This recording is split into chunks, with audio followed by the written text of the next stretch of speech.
முதலமைச்சருக்கு மிக மனதுக்கு நெருக்கமான இயக்குனர் அட்லி. அவர் எடுக்கிற படம் பூரா பார்த்தீங்கன்னா பல சிறந்த திரைப்படங்களில் இருக்கிற காட்சிகளை எடுத்து போட்டு ஹிட் கொடுப்பார். ஒரு ட்ரெய்லர் ஹிட் அடிக்கணும்னா அதில் ரொம்ப கிறிஸ்பா இருக்கணும். மாண்புமிகு பேரவைத் தலைவர் அவர்களே, மதிப்புமிகு தமிழ்நாடு முதலமைச்சர் அவர்களே, மதிப்பிற்குரிய எதிர்க்கட்சி தலைவர் அவர்களே, அமைச்சர் பெருமக்களே, சட்டமன்ற உறுப்பினர்களே, மாண்புமிகு தமிழ்நாடு முதலமைச்சர் அவர்கள் தமிழ் திரையுலகில் இருந்து திரைப்படங்களை விடுத்து மக்கள் பணிக்காக அரசியலுக்கு வந்து விட்டார். ஆனால் அரசியலிலே இருந்த அண்ணன் சிவசேகரன் அவர்கள் எடிட்டிங் என்கிறார், ட்ரெய்லர் என்கிறார்.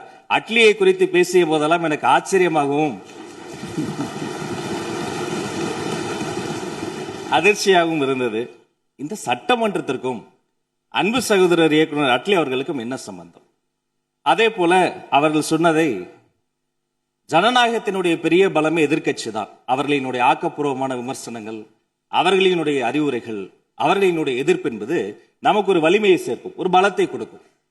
அதே சமயம் விதானவாதமாக சில விஷயங்களை திரித்து அதனுடைய உண்மை தன்மை புரிந்த பின்பும் அதை வம்பிற்காக பேசுவது என்பது எப்படி சரியாக இருக்கும் என்பதை நாம் புரிந்து கொள்ள வேண்டும். அது மட்டுமல்ல, அவர் குறிப்பிட்டார், காலங்கள் மாறும், காட்சிகள் மாறும் என்றார். இந்த சட்டமன்றத்தை பாருங்கள், காலங்கள் மாறிவிட்டது, காட்சி மாறிவிட்டது. மாண்புமிகு பேரவைத் தலைவர் சொன்னதை போல நான் ரசித்து கேட்டேன் அந்த வரியை. அன்றும் இன்றும் என்றும் தமிழ்நாட்டு மண்ணுக்கும் மக்களுக்கும் ஒரு குணம் இருக்கிறது. மாநில உரிமை, தமிழ் மொழி எங்கள் உயிருக்கு மேல், தமிழ் எங்கள் பேச்சு, தமிழ் எங்கள் மூச்சு, தமிழ்தான் எங்களினுடைய ஒரே பிரதான உயிர் இலக்கு.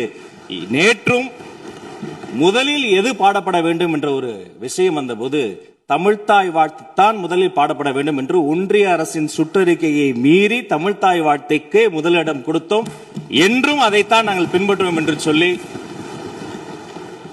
நம்முடைய சட்டமன்றத்தில் மேகதாது உள்ளிட்ட பல்வேறு பிரச்சனைகளை பேசி ஆக்கப்பூர்வமாக இதை டேக்கிங் ஃபார்வர்ட், அடுத்த கட்டத்தை நோக்கி நாம் சென்று கொண்டிருக்கிறோம். மீண்டும் 2 சட்டமன்ற உறுப்பினர்கள் அவர்களுக்குள் இந்த வார்த்தை விளையாட்டை பேசிக் கொள்வதை விடுத்து ஆக்கப்பூர்வமான அரசியலுக்கு நோக்கி நாம் செல்ல வேண்டும் என்பதை மாண்புமிகு பேரவைத் தலைவர் மூலமாக கேட்டுக்கொள்கிறேன். நன்றி.